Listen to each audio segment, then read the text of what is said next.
Et nous avons aussi rencontré la candidate à la mairie de Saint-Tite-des-Caps, Mme Annie Lavallée.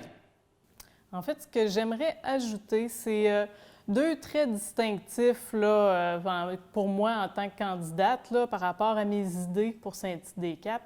Ce serait au niveau de la communauté. Moi, j'ai à cœur vraiment le développement de la communauté, c'est-à-dire travailler avec les gens, pas juste faire des projets pour les citoyens, mais travailler aussi avec eux.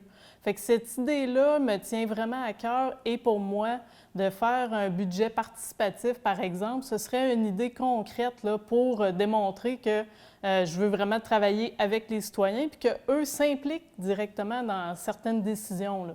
Puis, tu sais, budget participatif, ça s'est vu dans d'autres municipalités. D'ailleurs, même sur la côte de Beaupré, il y en a. À Saint-Féréol, je crois, il y en a.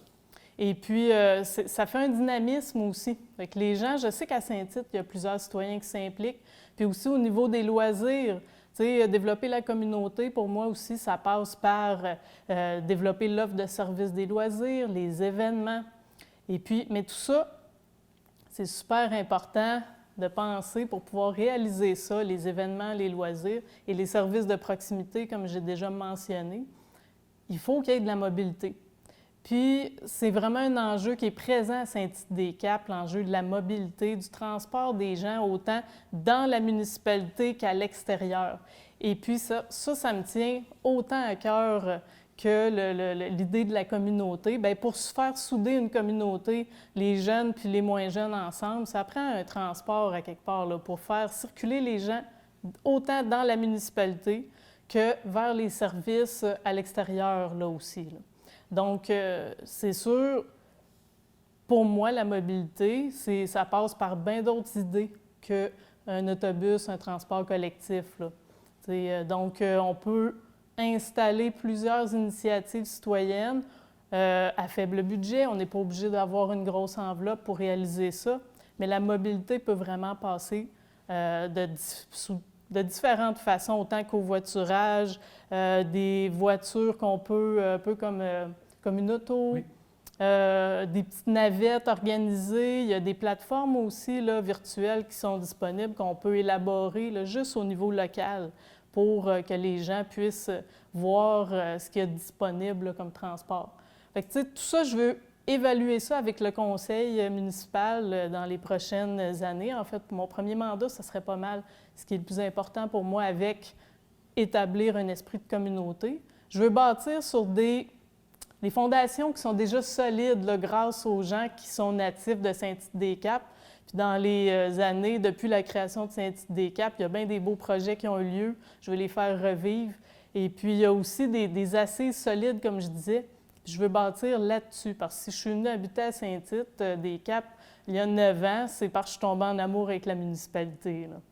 Est-ce qu'il y a d'autres projets que vous regardez aussi en tête de votre côté?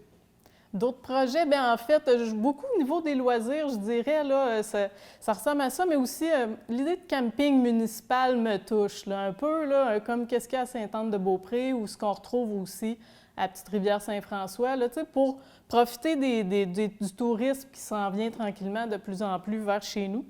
Donc, de pouvoir leur offrir un endroit plus organisé un peu pour s'arrêter, puis profiter de nos nouveaux services. Donc, certainement, il va y avoir des entreprises qui vont pouvoir s'installer à Saint-Tite. Je veux favoriser ça aussi.